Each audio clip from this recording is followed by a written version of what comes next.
Good morning. In the last episode, I gave a couple of examples from the lectures of Professor R.P. Nair, the way in which he would kindle the critical thinking and creative imagination of his students. Now, let me give you two other examples from my personal classroom experience as a teacher. First, we all know that there are certain characters like Falstaff, Iago, John Webster's Bozola, Antony's Cleopatra, and most of all, the most enigmatic is Shakespeare's Hamlet, because Hamlet is the one who has resolved not to communicate with others, because he has concluded his thinking, what goes on in his mind is cannot be palatable, or people cannot understand what he says. You see, like a Zen poem, last night 40,000 poems, how am I going to make them understand? That is a Zen poem of enlightenment. Like that, Hamlet is enigmatic. He speaks in riddles, in asides, and makes a lot of statements, innuendos. So it is not actually equivocation. He's very riddlesome because of his position, his individual, personal predicament. Maybe he tries to understand it as the predicament, the corruption of his time. We don't know anything for certain. So how to approach this character, how to break into this character? In order to understand the character, you have to break into it. You have to put yourself in the character's place, or you have to associate what you call an emotional memory. Associate the character with someone whom you know or whom you have heard of. Something. It is a process. It's a process. So what I would go for in my classrooms while teaching Hamlet is that you would go for his soliloquies, because soliloquies are soul speak, not anma, not spirit. I'm talking about lone speak, speaking alone, either in the absence of other characters or oblivious to the presence of other characters. It's a long philosophical speaking which tries to communicate, creates a rapport with the audience, with the innermost workings of the speaker's mind. Since it is long, unlike aside, which is a pretty statement, you see, since it is long, you have the space to analyze it. So the very first soliloquy we would take and deconstruct it.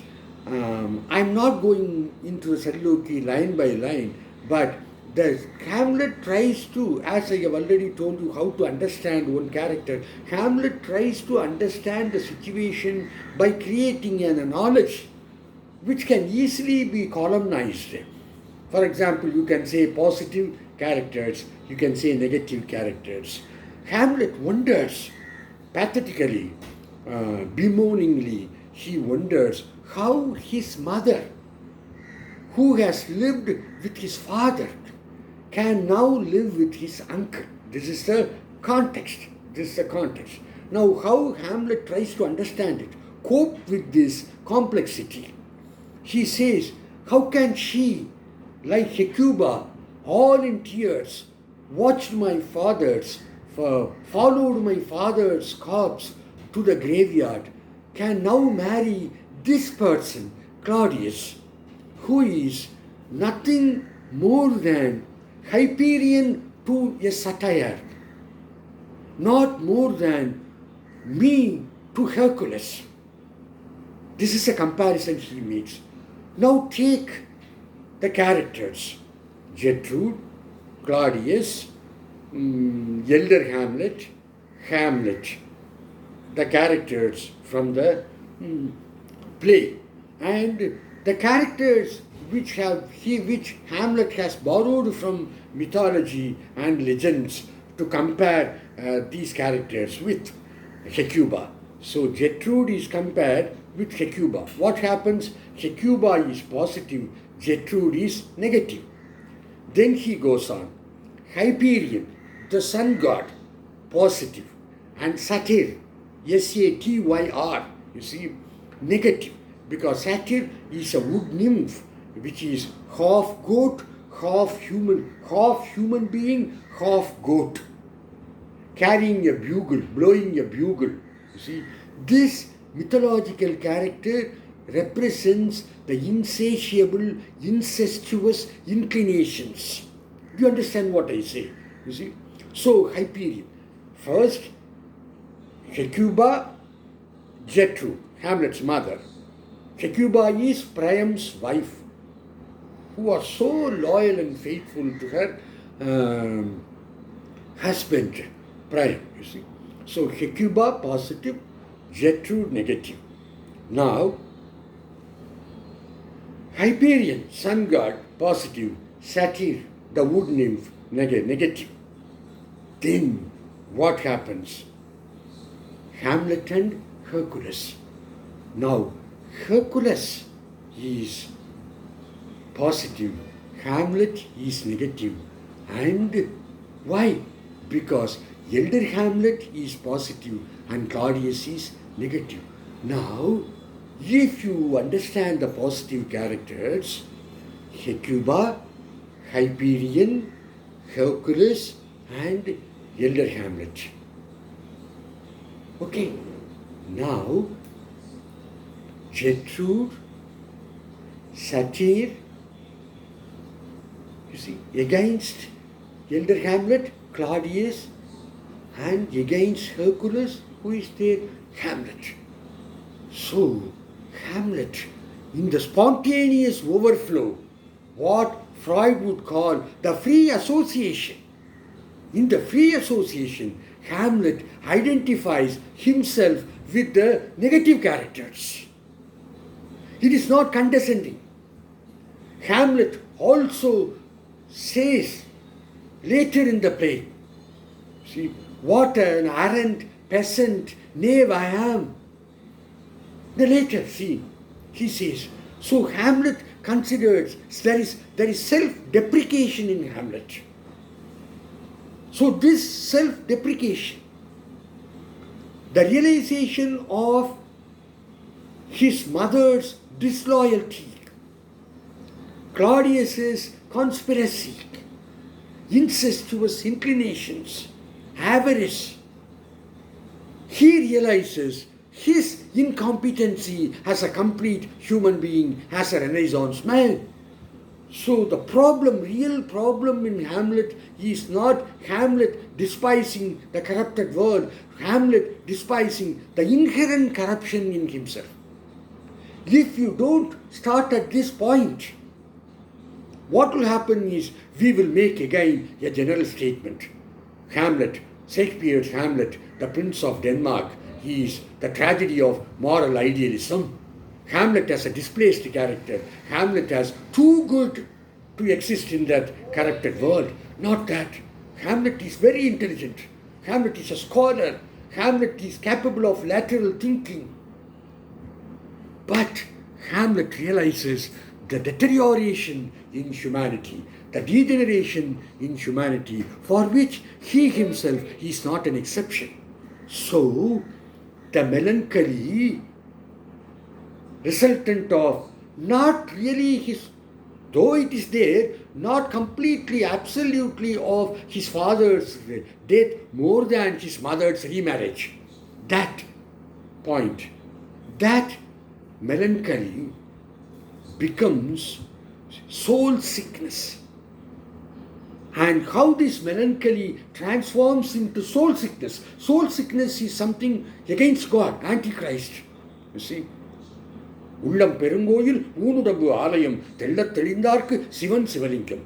God created man in his image. Man is essentially divine. Aham Brahmasmi.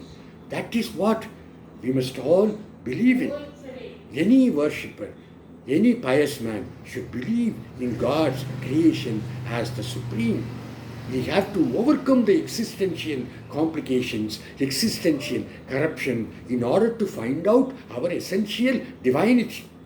Like Toru too, where I lived and what I lived for, following his mentor, you see, Ralph Waldo Emerson in his Oversoul, talking about how we are essentially divine.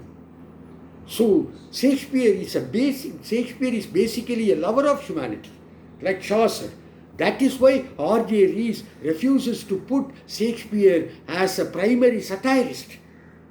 So this lover of humanity, incurably in love with human life, God's creation. What a piece of work is man, how noble in reason, how infinite in faculties, the paragon of all animals. That's what Hamlet says later in the play while talking about his father. Such a man understands the contemporary corruption. As Nassim Sikil would say, corrupted by the world, I must infect this world with my corruption. So Hamlet realizes the inherent corruption in his contemporary society. Fair is foul and foul is fair. Over through the fog and fill the air, the witches say. That's what Hamlet also realizes. So this inherent doubt leaves, further corrupts his melancholic mind to fall into a state of soul sickness. That is the real tragic flaw. Then we will proceed understanding Hamlet as someone who despises himself, as the Prince of Denmark. We will not just conclude that as a gory, blood-shedding revenge tragedy, like John Webster's Duchess of Malfi. We will follow the Senecan trait of revenge tragedy. You read what really Senecan revenge tragedy is. I have my clippings, as Hamlet's, Shakespeare's Hamlet as a revenge tragedy, not just saying it for the violence. You see, of course, there is not much of physical violence in Hamlet, we all know, you see. And so you can go for that. That's available in YouTube. My lecture on Hamlet as a revenge tragedy. What is Seneca's quintessential Senecan revenge tragedy? What is Stoicism? Then we will understand this is because of his self-realization. Hamlet's soul falls into sickness. Okay? Thank you so much.